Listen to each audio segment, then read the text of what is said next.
Welcome to Odisha News 27. আমার দাবি সরকার তুমি মানি নিয়া আমার দাবি সরকার তুমি মানি নিয়া जिला भित्तिक नियुक्ति दाबी करी अभिभक्त कोरापुट जिला क्रियानुष्ठान कमिटी पक्षरु बुधवार बंद डाकरा दिया जायथिला। आज सकाळु सकाळु दलगत निर्विशेष एकत्रित होई 12 घंटिया बंद डाकरारे सामिल होई लक्ष्मीपुर ठारे जातीय राजपथ अवरोध करा जायछि।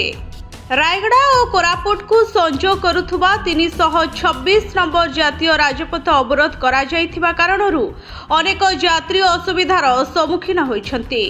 गाड़ी मोटर चलाचल सह शिक्षा अनुष्ठान बजार मध्य बंद रहिछे। कोरापुट और रायगड़ा उभय पार्श्वर रास्तार गाड़ी गुड़िक अटका रखाଯାଇଛି। केवल मेडिकल आंबुलांस और पुलिस गाड़ी को छाड़ी कोनोसी गाड़ी मोटर छड़ा जाउ नाही। एही बंद डाकरारे लक्ष्मीपुर अंचलर शताधिक लोक उपस्थित रहिछन्ति। ए आंदोलन दीर्घ दिन चली आसुची। कोरापुट जिला अविभक्त कोरापुट जिलार छात्र छात्री को जिला भित्तिक नियुक्ति देवा पई बोली आंदोलन तीव्र रूप नैछि। विगत दिन में विधानसभा आरंभ करी राजरास्ता रोक मध्य करा जायछि, तथापि सरकार आ ऊपर कर्णपात करिनाहांती, जा फल कोरापुट जिलार अविभक्त कोरापुट जिलार शिक्षित युवक युवती बेकार है दादन जाउछन्ती। एआरआई अमीन आरआई आईसीडीएस सुपरवाइजर पीओ एमती अनेक पोस्ट अच्छी जो गुड़ा ग्रुप डी अंडर जाउछि।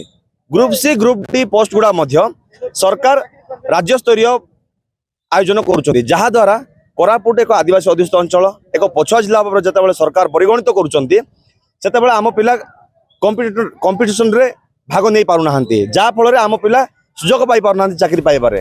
परिस्थिति उपरे नजर रखिबा सह अप्रीतिकर स्थिति को एड़ाइबा सकाशे लक्ष्मीपुर पुलिस को छक छकरे मुतयन करा जायछि। हमर एटा जो आमे जो कोरापुट जिल्लार ये डिस्ट्रिक्ट रही कि ना आमे चाकरी पाई पारनो बारंबार अप्लाई कलुनी, तथापि हमर हेउनी। हमर एटी कोडिंगामाली माइन्स अछि, प्राय 2-3टा माइन्स अछि, आ जहाँ भी पोस्ट बाहरछि, जहाँ भी हो हमर ओडिशा पुलिस फायर स्टेशन हो जे कोनोसी पोस्ट बाहरछि काहे भी मिली पारुना हमको। आ हमको अप्लाई कले हमर कैंसिल करा जाउछि, पर कहछि नाही तमर हेइ पारनी, तमर मार्क कम अछि, सब बहुत ये कोइ के बाहर जिल्ला लोक। हां बाहर जिल्लार बहुत आछन्ती। मोर बाहर चिन्हा परिचय संग माने भी 2-3 जन जॉइन हेलेनी, तांको ना हमर हेइ गला बहुत होउछि। लक्ष्मीपुर परमेश्वर साहू रिपोर्ट ओडिशा न्यूज 27।